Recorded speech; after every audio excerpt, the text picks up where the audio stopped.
Welcome to TrueCrime Unveiled Podcast. Dive deep into the mysteries that captivate us. If you appreciate this episode, please consider liking and subscribing to support us. The turquoise waters of Aruba, typically associated with paradise and escape, became the backdrop for a chilling unsolved mystery, the disappearance of Natalee Holloway. In May 2005, the 18-year-old high school graduate embarked on a celebratory trip with her classmates, a carefree adventure marking the end of their school years. Little did anyone know, this trip would transform into a nightmare, catapulting Natalee's name into headlines worldwide and leaving a lingering question that haunts us to this day. What happened to Natalee Holloway? Natalee's story began like so many others.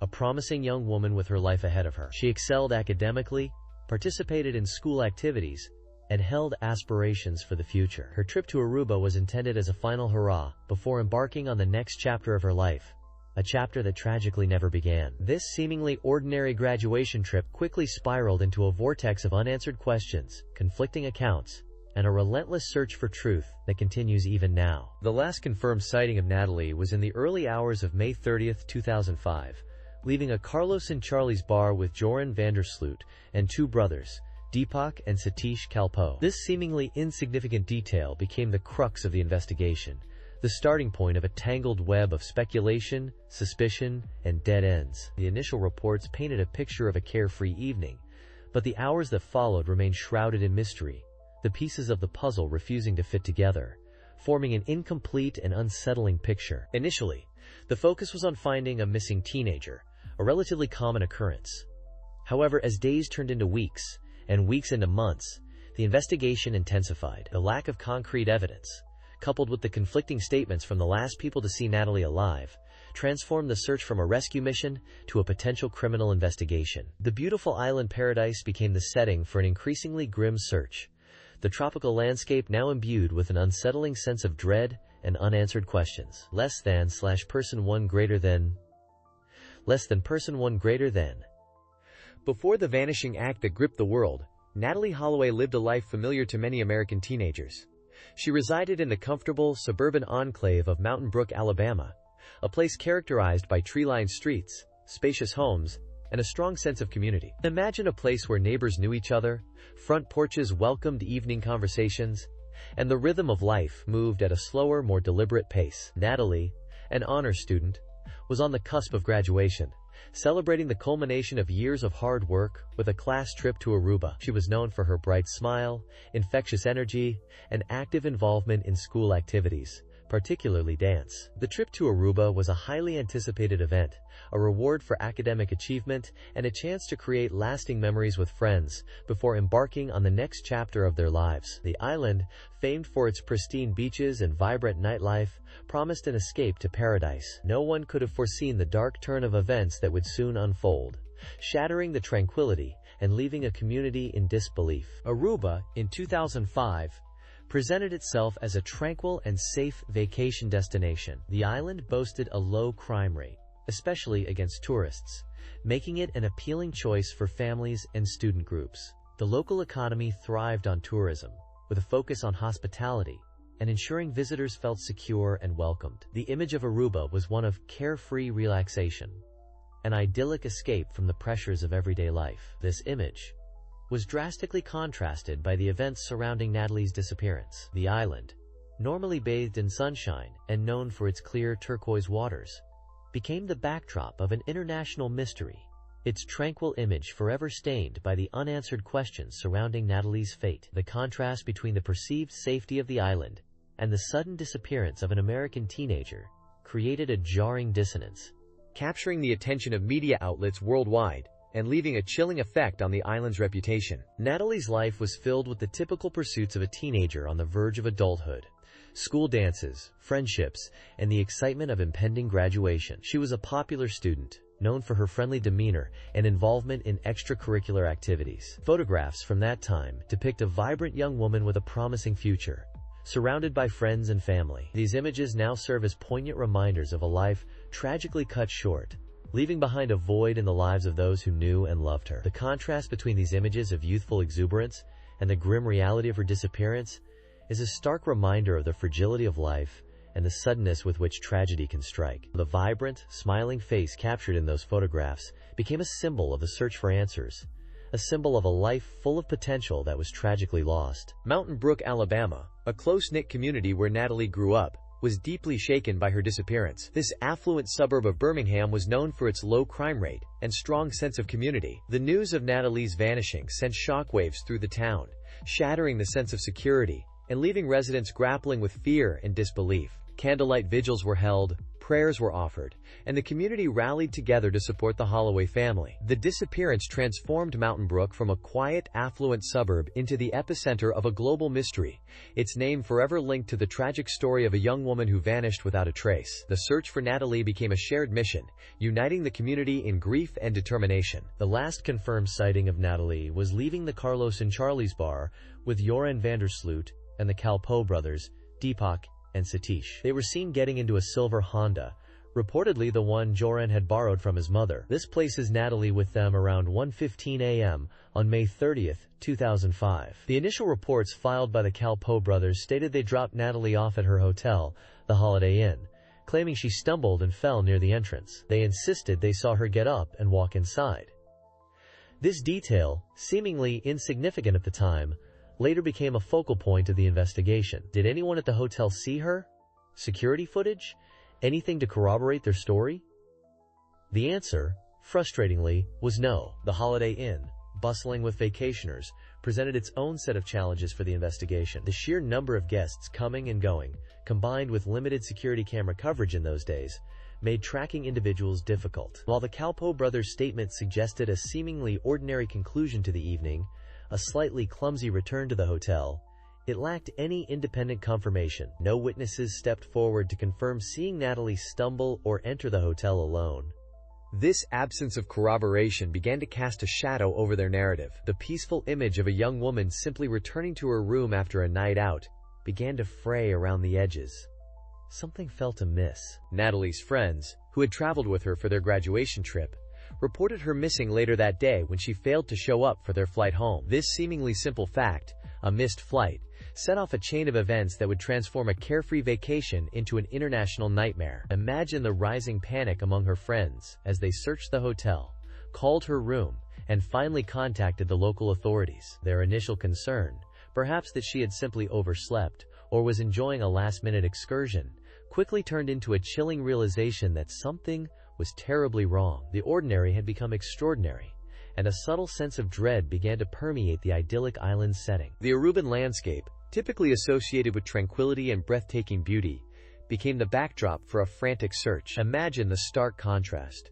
Pristine beaches, turquoise waters, and lush vegetation juxtaposed with the grim reality of a missing person. Volunteers combed the island, searching the coastline, the rugged interior, and even the surrounding waters. The vibrant colors of the Caribbean seemed to lose some of their vibrancy, replaced by a growing sense of unease. The shadow of Natalee's disappearance began to stretch across the island, tainting the very air with a sense of mystery and foreboding. The ordinary had become extraordinary, and paradise had become a puzzle. In the early hours of May 30, 2005, Natalee Holloway, a recent high school graduate from Mountain Brook, Alabama, vanished without a trace from the island of Aruba. She was last seen leaving a nightclub called Carlos and Charlie's with Joran Sloot and two Surinamese brothers, Deepak and Satish Kalpoe. Natalee was on a graduation trip with 124 classmates and 7 chaperones, a celebratory trip that turned into a nightmare. The initial reports painted a picture of a carefree young woman enjoying her last days of freedom before college. However,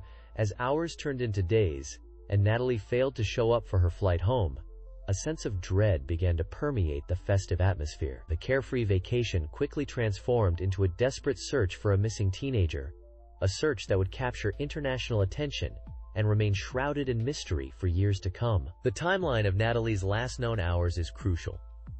She was seen leaving the nightclub around 1:30 a.m. with the 3 young men. Witnesses reported seeing Natalee get into a silver Honda, believed to be driven by Joran Sloot. This is where the confirmed sightings end. The initial investigation by Aruban authorities seemed to focus on the possibility that Natalee had wandered off, or perhaps met with an accident. However, as time passed and no sign of Natalee emerged, suspicion began to fall heavily on the 3 men she was last seen with. The lack of cooperation from these individuals, coupled with conflicting accounts of the night's events, only fueled the growing suspicion. This lack of initial focus on the three men would later become a point of contention and criticism of the Aruban investigation. The first significant turning point in the case came when the Kalpoe brothers were arrested on June 5, followed by the arrest of Joran van der Sloot shortly after. While their initial stories claimed they dropped Natalee off at her hotel, these accounts quickly unraveled under scrutiny. Inconsistencies and changing narratives cast doubt on their version of events. The search for Natalee intensified, involving hundreds of volunteers, Aruban authorities, and even the FBI. Beaches, landfills, and the surrounding ocean were meticulously combed, but there was no sign of the missing teenager. The lack of physical evidence hampered the investigation, making it difficult to piece together what happened after Natalee left the nightclub. The arrests generated a flurry of media attention, transforming the disappearance of an American teenager into an international incident. The pressure mounted on Aruban authorities to find answers and bring those responsible to justice. Despite the arrests, the investigation was plagued by challenges. The lack of a crime scene, no body recovered, and conflicting witness statements made building a solid case incredibly difficult. Furthermore, the legal systems of Aruba and the United States differ, creating complexities in the investigative process. These early stages of the investigation set the tone for the long and convoluted legal battle that would ensue, a battle that continues to raise questions about the handling of the case and the pursuit of justice for Natalee Holloway. The initial hours following Natalee Holloway's disappearance were a blur of confusion and rising panic. The last confirmed sighting placed her leaving Carlos and Charlie's bar in Orangestad with Joran van der Sloot and the Kalpoe brothers, Deepak and Satish. It was around 1:30 a.m. on May 30, 2005. The alarm wasn't raised immediately. Her classmates, assuming she was simply sleeping in after a night out, didn't report her missing until later that morning when she failed to show up for their scheduled departure flight. This delay, though understandable given the circumstances of a group of teenagers on vacation, would prove crucial. Those precious lost hours would become a recurring theme in the investigation, a frustrating obstacle in piecing together what truly happened to Natalee. The early stages were characterized by a sense of disbelief that something like this could happen to a young American tourist in Aruba, a seemingly safe and idyllic vacation destination. The immediate aftermath was marked by frantic searching and growing dread. Natalee's classmates began their own informal search, retracing their steps from the previous night, asking around, desperately hoping for a simple explanation. Beth Holloway Twitty, Natalee's mother, arrived in Aruba within hours of learning of her daughter's disappearance. Her arrival injected a renewed sense of urgency into the search efforts. She immediately began working with local authorities and organizing volunteer search parties. The FBI also became involved, dispatching agents to assist with the investigation. As the hours ticked by with no sign of Natalee, the initial optimism that she might have simply wandered off or overslept began to fade. The atmosphere on the island shifted, the carefree vacation vibe replaced by an unsettling tension. The unanswered questions multiplied. Where did Natalee go after leaving the bar? Who was the last person to see her? And what were the circumstances surrounding her disappearance? The mystery deepened, casting a long shadow over the island paradise. The local Aruban authorities initiated their investigation, focusing on the three young men last seen with Natalee. Joran van der Sloot, an 18-year-old Dutch national living on the island, quickly became a key person of interest. He and the Kalpoe brothers provided conflicting accounts of their interactions with Natalee that night, further fueling suspicion. The search expanded beyond the immediate vicinity of the bar, encompassing the coastline, surrounding areas, and even the ocean. Divers scoured the waters, while volunteers combed the beaches and scrubland. The media descended upon Aruba, transforming the island into the center of a global media frenzy. The intense scrutiny put immense pressure on the Aruban authorities to find answers, to provide some semblance of closure for Natalee's distraught family and a worried public. The beautiful beaches and turquoise waters, once symbols of relaxation and escape, now served as a haunting backdrop to a desperate search for a missing girl. The growing fear surrounding Natalee's disappearance was palpable. The details emerging from the investigation were troubling. The conflicting stories and lack of concrete evidence only deepened the sense of mystery. The media attention, while crucial in spreading awareness, also contributed to the growing anxiety. Speculation ran rampant. Theories were debated and dissected, and rumors swirled through the island and beyond. The focus shifted from finding Natalee safe and sound to uncovering what happened to her and who was responsible. The idyllic image of Aruba was tarnished, replaced by the unsettling reality of a young woman vanishing without a trace. The investigation was becoming increasingly complex, a puzzle with missing pieces and a growing number of unanswered questions. The search continued, but hope was beginning to dwindle, replaced by a chilling premonition that this story wouldn't have a happy ending. Let's delve deeper into Joran van der Sloot's psychological profile. Outwardly, he presented a facade of normalcy. He was a seemingly well-adjusted young man from a respectable family, attending an international school, and engaging in typical teenage activities. He excelled academically and athletically, particularly in tennis. However, beneath this veneer of normalcy, a darker, more complex personality appears to have existed. Reports suggest a penchant for gambling, a habit potentially fostered by the casinos readily accessible in Aruba. This gambling, coupled with alleged drug use, could have contributed to impulsive behaviors and a disregard for consequences. It's crucial to consider how these factors might have intertwined with the events of that night. Did the pressure of potential gambling debts or the influence of substances cloud his judgment? These questions are vital in understanding the motivations behind his actions, or at least the circumstances surrounding Natalee's disappearance. Indeed, the contradictions in van der Sloot's personality are striking. On one hand, we have the image of a promising young man with a bright future. On the other hand, we see a pattern of deceptive behavior and a disturbing lack of empathy. His changing narratives, the inconsistencies in his statements, and his attempts to mislead investigators all point to a calculated effort to evade responsibility. It's this dichotomy, the charming exterior masking a darker interior, that makes this case so perplexing. We must also consider the cultural context. Aruba's nightlife and the readily available access to alcohol and gambling could have played a role in escalating the situation. Was he accustomed to a certain level of impunity due to his family's social standing? Did this environment contribute to a sense of entitlement or invincibility? These factors, while not excusing his behavior, offer potential insights into the mindset that could have led to such tragic consequences. Precisely. The cultural context is essential. The party atmosphere, the late nights, and the relaxed environment might have created a sense of anonymity and diminished inhibitions. It's also important to consider the psychological impact of the island setting itself. Aruba, a relatively small island, fosters a close-knit community. This can lead to a sense of insularity and, potentially, a belief that one can operate outside the usual boundaries of law and social accountability. Did van der Sloot believe he could get away with something due to the island's close-knit nature, perhaps relying on local connections, or assuming the investigation would be less rigorous? These are speculative, of course, but critical considerations when reconstructing the events and understanding the suspect's psychology. And let's not forget the psychological impact of the disappearance itself on van der Sloot. While he outwardly maintained his innocence, the immense pressure of the investigation, the media scrutiny, and the global attention undoubtedly took a toll. Did this pressure exacerbate his pre-existing behavioral patterns? Did it contribute to further deceptive tactics as a coping mechanism? The prolonged uncertainty and the constant questioning could have amplified any underlying psychological vulnerabilities, leading to increasingly erratic and inconsistent behavior. It's a complex interplay of personality, environment, and circumstance that requires careful examination. Let's delve into the frustrating and often chaotic nature of the investigation. Authorities faced an immediate hurdle.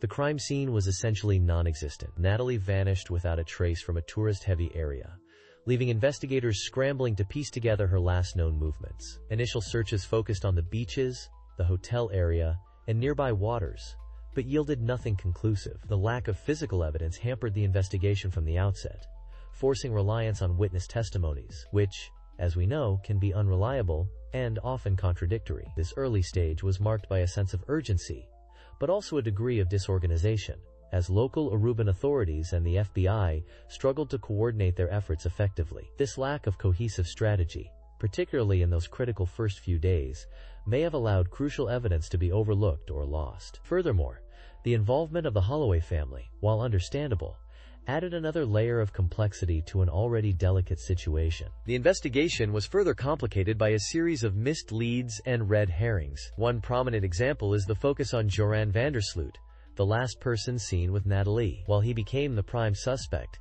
the initial investigation arguably fixated on him to the exclusion of other potential avenues. This tunnel vision may have caused investigators to miss other clues or persons of interest. Furthermore, the Aruban legal system, different from the American one, presented challenges for the FBI. The Dutch legal system's emphasis on privacy and its different standards for evidence admissibility created friction, and slowed down the process. There were also allegations of corruption within the Aruban police force, which, whether true or not, further eroded public trust in the investigation and fueled speculation of a cover-up. Adding to the anguish and confusion were the periodic appearances of supposed leads and breakthroughs that ultimately proved to be false hope. Several individuals came forward claiming to have information, only to be discredited later. These instances, while potentially well-intentioned in some cases, only served to heighten the emotional roller coaster for Natalee's family and divert resources from more promising lines of inquiry. The media frenzy surrounding the case also contributed to this chaotic atmosphere. The constant speculation and often sensationalized reporting amplified the impact of these false leads, creating a sense of perpetual anticipation, followed by crushing disappointment. This cycle of hope and despair undoubtedly took a toll on everyone involved, especially the Holloway family. We also need to address the disturbing element of taunting communications that emerged during the investigation. Joran van der Sloot, even while under suspicion, engaged in behavior that could be interpreted as deliberately provocative. He reportedly made cryptic statements and sent messages that seemed designed to toy with investigators and the Holloway family. One instance involved a purported demand for money in exchange for information about Natalee's remains. This behavior, while not directly contributing to solving the case, certainly added to the psychological torment surrounding the disappearance. It further complicated the public perception of van der Sloot and fueled speculation about his involvement, even in the absence of conclusive physical evidence linking him to the crime. These taunts underscore the complex psychological dynamics at play in this case and highlight the challenges investigators faced in navigating a landscape of misinformation, speculation, and outright manipulation. The protracted nature of Natalee Holloway's disappearance had a devastating impact on her family. The initial shock and frantic search gave way to a prolonged period of agonizing uncertainty, compounded by the lack of definitive answers. Beth Holloway, Natalee's mother, became the public face of the family's anguish, tirelessly advocating for her daughter and pursuing every possible lead. The years of unanswered questions, coupled with the intense media scrutiny and the frustrating legal battles, undoubtedly took an immense emotional toll. The family's persistent hope for closure was repeatedly dashed against the wall of ambiguous evidence and uncooperative suspects. The constant reminders of Natalee's absence, amplified by media coverage and public speculation, perpetuated their grief and trauma. Beyond the immediate family, the Holloway case resonated deeply within the community of Mountain Brook, Alabama. Natalee's disappearance shattered the sense of security in this affluent suburb, leaving residents grappling with the realization that such a tragedy could strike even in their seemingly protected environment. The case also fueled public anxiety about the safety of teenagers traveling abroad, particularly on graduation trips, raising questions about the adequacy of supervision and the potential risks lurking in unfamiliar destinations. The pervasive media coverage of the search efforts and subsequent investigations further amplified the community's sense of unease, keeping the tragedy at the forefront of public consciousness for years to come. The ripple effects of Natalee's disappearance extended beyond the local community, capturing national and international attention. The case became a cautionary tale, highlighting the vulnerabilities of young travelers and the challenges faced by law enforcement when investigating crimes that cross international borders. The lack of a definitive resolution fueled speculation and conspiracy theories, further adding to the emotional burden carried by Natalee's family and the broader community. The constant media attention, while raising awareness about the case, also contributed to a sense of collective trauma, as the public became intimately familiar with the details of the tragedy and the ongoing search for answers. The unresolved nature of Natalee Holloway's disappearance continues to cast a long shadow. The absence of closure perpetuates a sense of collective unease, reminding us of the fragility of life and the enduring power of unanswered questions. The emotional toll on Beth Holloway and her family serves as a stark reminder of the devastating impact of such tragedies, underscoring the importance of providing support and resources to those left behind. The case remains a poignant example of how a single event can reverberate through a community and beyond, leaving an enduring legacy of grief, uncertainty, and a persistent yearning for justice. The investigation, initially hampered by jurisdictional issues and the lack of immediate physical evidence, began to gain traction as the Aruban authorities and the FBI collaborated more closely. Joran van der Sloot, the last person seen with Natalee, became the primary suspect. His inconsistent statements, changing alibis, and deceptive behavior raised red flags. While he admitted to leaving Natalee alone on the beach, his accounts of the events leading up to her disappearance varied considerably. The initial searches, focused on land and sea, yielded no results, intensifying the mystery surrounding Natalee's fate. The pressure mounted on Sloot as the international media descended on Aruba, amplifying the story and demanding answers. This intense scrutiny, coupled with the tireless efforts of investigators, would ultimately lead to a breakthrough, albeit one that wouldn't bring the closure Natalee's family desperately sought. Sloot's attempts to deflect suspicion and mislead investigators became increasingly desperate. He implicated others, providing false leads that ultimately went nowhere. His demeanor, observed by both law enforcement and the media, shifted from apparent concern to evasiveness and outright denial. Despite the lack of a body, the circumstantial evidence against Sloot continued to mount. Witness testimonies placed Natalee with him at the Carlos and Charlie's bar and later in his car. His inconsistent stories about where and when he last saw her, combined with his questionable behavior in the days following her disappearance, painted a damning picture. The turning point came with the discovery of new evidence, although its exact nature remained undisclosed initially. This breakthrough led to Sloot's first arrest in June 2005. The arrest, while a significant development, did not lead to charges being filed immediately. The lack of a body presented a major challenge for the prosecution. Without concrete physical evidence linking Sloot directly to Natalee's disappearance, the case remained complex. The Aruban legal system, different from that of the United States, added another layer of complexity. The standard of proof required for conviction, the rules of evidence, and the procedures for detention and interrogation all played a role in the protracted nature of the investigation. Sloot's release after his initial arrest, while frustrating for Natalee's family and the public, highlighted the difficulties faced by investigators in building a solid case against him. The ongoing investigation, despite the setbacks, continued to uncover pieces of the puzzle. The analysis of digital evidence, including cell phone records and internet activity, provided further insights into Sloot's movements and communications in the days surrounding Natalee's disappearance. The investigators meticulously pieced together a timeline of events, scrutinizing every detail and following every lead. The search for Natalee, however, remained fruitless. Despite extensive searches of the island, the surrounding waters, and even nearby landfill sites, no trace of her was found. The lack of a body continued to be the most significant obstacle in the pursuit of justice for Natalee Holloway. The case slowly transitioned from a missing person investigation to a likely homicide investigation, with the focus shifting towards gathering enough evidence to secure a conviction against the prime suspect. It's a chilling thought, isn't it? That such a vibrant young life could be extinguished so suddenly, so completely, and seemingly without a trace. The Natalee Holloway case underscores the unsettling reality that evil can lurk beneath the surface of seemingly ordinary situations. Joran Sloot, the prime suspect, presented himself as a charming young man, blending in with the crowd of tourists and locals. Yet the evidence suggests a darker side, a capacity for violence that remained hidden until that fateful night.